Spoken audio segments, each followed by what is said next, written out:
Saudaraku, mari kita waspada terhadap upaya-upaya dari komunis. Tujuan mereka adalah ingin menjadikan NKRI ini menjadi negara komunis. Waspada terhadap gerakan-gerakan mereka. Di antaranya tanda-tanda yang bisa kita kenali adalah mereka memfitnah Islam. Mereka menuduh Islam, mereka mencitrakan Islam buruk. Mereka menuduh Islam sebagai ajaran-ajaran radikalisme. Islam membawa ajaran-ajaran ekstremis, membawa ajaran-ajaran teroris. Mereka membenturkan syariat-syariat Islam, ajaran-ajaran Islam dengan budaya-budaya lokal, budaya-budaya Nusantara. Mereka sengaja mengkambing hitamkan. Seakan-akan Islam ini adalah anti budaya, anti terhadap tradisi dan budaya-budaya leluhur Nusantara. Sehingga orang-orang awam mereka akan terpancing seakan-akan bahwa Islam ini agama pendatang. Dulu kita sudah punya budaya, sudah punya adat, padahal Islam ini mempersatukan. Islam ini mempersatukan bermacam-macam dari berbagai suku, dari berbagai budaya. Maka Islam ini adalah agama pemersatu, bukan agama pemecah. Akan tetapi mereka fitnah Islam sebagai agama yang anti terhadap budaya. Sehingga mereka mencitrakan Islam ini merupakan ajaran-ajaran yang ekstrim. Mereka menyudutkan jilbab, menyudutkan cadar. Ini adalah salah satu daripada framing yang dibuat, termasuk agenda daripada tim intelijen hitam yang ingin memecah belah negara kesatuan Republik Indonesia, yang ingin menjadikan negara ini menjadi negara komunis seperti tujuan mereka. Kemudian setelah memfitnah Islam, memfitnah syariat Islam, memfitnah menyudutkan ajaran-ajaran Islam, mereka memfitnah para ulama. Mereka mencari-cari kesalahan para ulama. Para ulama yang mereka konsisten terhadap dakwah mereka, menyampaikan apa yang dari Allah dan Rasulnya, mereka tuduh sebagai ulama-ulama yang keras, ulama-ulama yang radikal, ulama-ulama yang mengajarkan teroris, ulama-ulama yang anti Pancasila, anti kebinekaan, ulama-ulama yang intoleran. Mereka memfitnah para ulama. Kemudian berikutnya adalah mengadu domba antara ulama satu dengan yang lainnya. Ya. Yang satu diangkat, yang satu ditindas, yang satu diinjak, yang satu diangkat untuk mengadu domba mereka. Sehingga tidak usah kaget jika ada ulama satu dengan ulama yang lainnya saling bertentangan, saling berdebat. Mereka punya pengikut, yang satu juga punya pengikut. Ini adalah agenda mereka. Agar umat Islam ini tidak bersatu. Karena ditanamkan rasa fanatisme terhadap golongan. Fanatisme terhadap oknum, kiai atau ulama.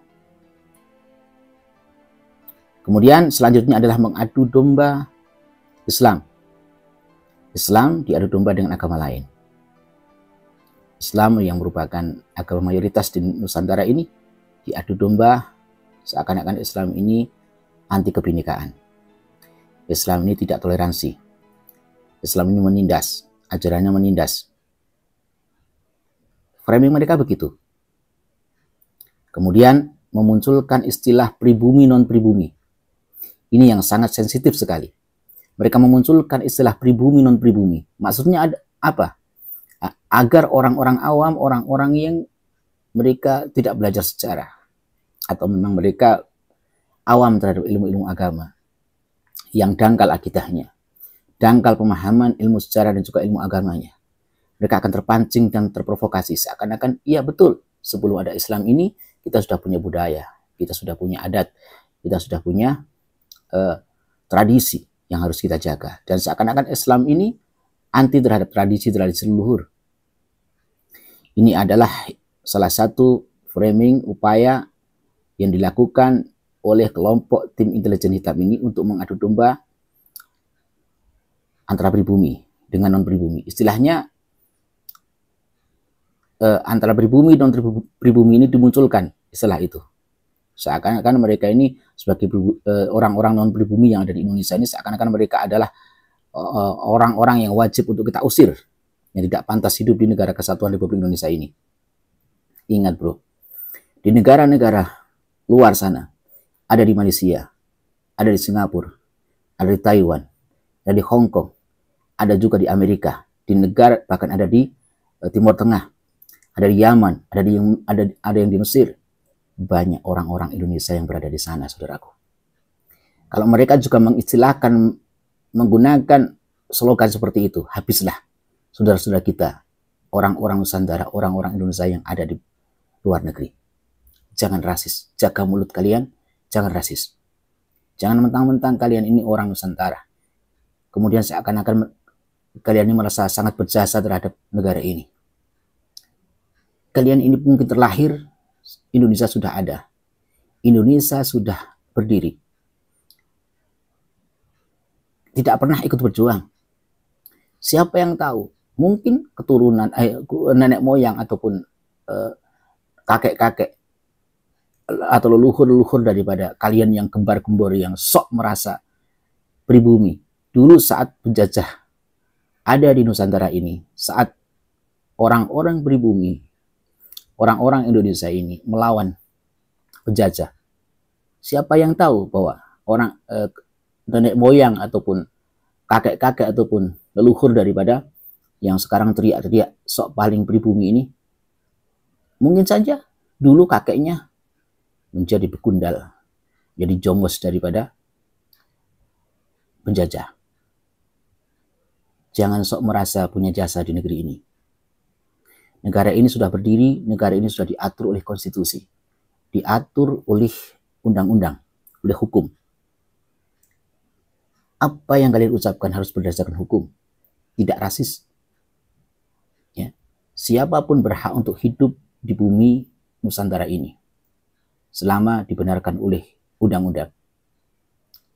Saudaraku, jangan terpancing dengan provokasi dan upaya-upaya orang-orang bodoh, orang-orang dungu, orang-orang tolol, orang-orang yang memang kotor hatinya, yang mereka ini dibeli, mereka ini dimanfaatkan oleh kelompok-kelompok, oleh kepentingan-kepentingan asing yang ingin menghancurkan kerukunan negara kesatuan Republik Indonesia. Saudaraku, satu persatu tujuan itu akan benar-benar terlaksana. Sekarang sudah terjadi antara pribumi satu dengan yang lainnya, sudah saling berbenturan. Sudah ada fanatisme golongan antar suku dengan suku diadu, antar sesama pribumi diadu, antara habaib dengan ulama Nusantara diadu. Ini adalah tujuan mereka, sehingga perpecahan yang terjadi di tengah-tengah umat Islam ini akan membuat umat Islam ini lemah. Kemudian apa tujuan mereka? Tujuan mereka tidak lain, tidak bukan adalah menjadikan negara kesatuan Republik Indonesia ini menjadi negara komunis. Maka sebelum terlambat, mari saya mengajak, sadarlah. Kita eratkan kembali persatuan kita. Jangan mau untuk diadu domba. Kalau terjadi peperangan, kalau terjadi saling bunuh antara sesama anak bangsa, kita yang akan rugi. Lebih baik kita bangun bangsa ini. Kita sama-sama berbuat sesuatu yang positif untuk bangsa ini. Kalau kamu merasa yang paling berhak atas negara ini, emang apa yang sudah kamu lakukan untuk bangsa ini? Yang kita lakukan untuk bangsa ini. Kita lahir, bangsa ini sudah ada. Kita tidak pernah ikut berjuang. Kita tidak pernah ikut perang. Lebih baik jangan membuat para pendiri bangsa ini menangis. Jangan buat para pendiri bangsa ini kecewa karena tingkah laku kita. Kita isi kemerdekaan ini untuk membangun bangsa lebih baik. Kita kembali kepada ajaran-ajaran falsafah daripada Pancasila. Negara yang berketuhanan, negara yang berkemanusiaan, negara persatuan, negara yang kerakyatan, yang berdemokrasi, dan juga negara yang berkeadilan. Semoga Allah memberikan hidayah kepada kita semua, sehingga kita lebih mementingkan persatuan, kembali merajut persatuan-persatuan. Wallahu a'lam bishawab.